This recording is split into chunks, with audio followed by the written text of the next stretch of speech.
બાજવાથી છાણી સુધીના મુખ્ય માર્ગની અત્યંત બિસ્માર હાલતના પગલે સ્થાનિકોમાં ભારે રોષ ફેલાયો છે. વર્ષોથી ખસ્તા હાલ બનેલા આ માર્ગને લઈને લોકો ત્રાહિમામ પુકારી ઉઠ્યા છે.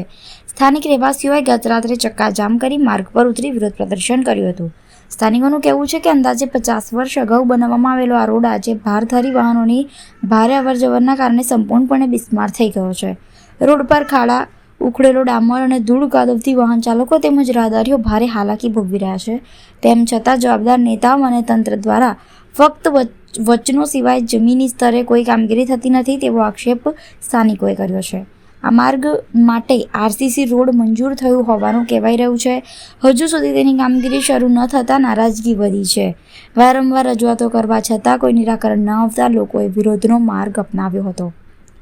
સ્થાનિક અગ્રણી રાજુભાઈ માસ્તરે જણાવ્યું હતું કે જનતા લાંબા સમયથી રોડ બનાવવા રજૂઆતો કરી રહી છે, પરંતુ પરિણામ શૂન્ય છે. ઉલ્લેખનીય છે કે આ માર્ગનો ઉપયોગ વિદ્યાર્થીઓ, કામદારો અને સ્થાનિક રહેવાસીઓ મોટી સંખ્યામાં કરતા હોય છે, પણ જર્જરિત રસ્તો હોવાથી સમસ્યા ગંભીર બની છે. વિરોધ દરમિયાન મોટી સંખ્યામાં લોકો એકત્રિત થયા હતા અને તંત્ર સામે ઉગ્ર નારાજગી વ્યક્ત કરી છે. સ્થાનિકોએ સ્પષ્ટ ચેતવણી આપી છે કે જો વહેલી તકે રસ્તાની સમસ્યાનો નક્કર ઉકેલ લાવવામાં નહીં આવે તો આવતીકાલથી ચક્કાજામ કરી માર્ગ બંધ કરી દેવામાં આવશે તેવી કડક ચીમકી પણ ઉચ્ચારાઈ છે. આપ જાણો છો કે મીડિયાના માધ્યમથી આજે 2-3 વખત પહેલાં પણ બાજવાની જનતાએ વારંવાર રજૂઆત કરી છે, છતાં પણ એનું રિઝલ્ટ શૂન્ય છે. ત્યારે હું આપના માધ્યમથી જણાવવા માગું છું કે જે કંઈ ધારાસભ્ય હોય, સંસદ સભ્ય હોય કે જે કંઈ નેતાઓ છે, વારંવાર ખાલી વચનો જ આપે છે કે થઈ જશે, પાસ થઈ ગયો. એટલે પાસ થઈ ગયો તો પણ ક્યારે? જ્યારે માણસ મરી જશે, અકસ્માત થશે ત્યારે એ લોકો કરવાના છે. માત્ર હું એમને એટલું જ કહેવા માંગુ છું કે કરવાના તો વહેલી તકે કરી નાખે, બાકી 6 મીટરનો જે ડામરનો રોડ પર પાસ થયેલો છે એને બની જવા દે. શા માટે રોડા નાખે છે? હા, તમે લોકો જે આરસીસી નો રોડ બનાવવા માંગો છો એ આરસીસી રોડ બનાવો, પણ પહેલા વૈકલ્પિક વ્યવસ્થા કરો. તાત્કાલિક અને ડામર કરીને ગમે તેવો રસ્તો અમારે આવવા જવર માટે, કારણ કે આ જે રોડ છે, છાણી બાજવા રોડ છે, એ લગભગ બધા ગામડાઓ સાથે જોડાયેલો છે. આ રોડ પરથી હજારોની સંખ્યાની અંદર વિદ્યાર્થીઓ છે, કામદારો જે બધા જતા હોય છે અને વારંવાર અકસ્માત થાય છે.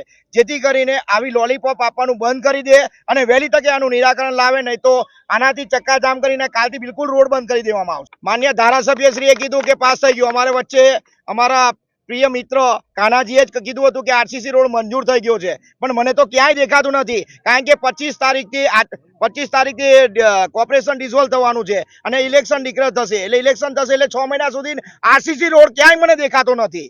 એટલે મારે તો વૈકલ્પિક વ્યવસ્થા જોઈએ કે તાત્કાલિક આ રોડનું મરામત કરાવે, કાં તો ડામર કરાવે, પણ એની વ્યવસ્થા કરાવે.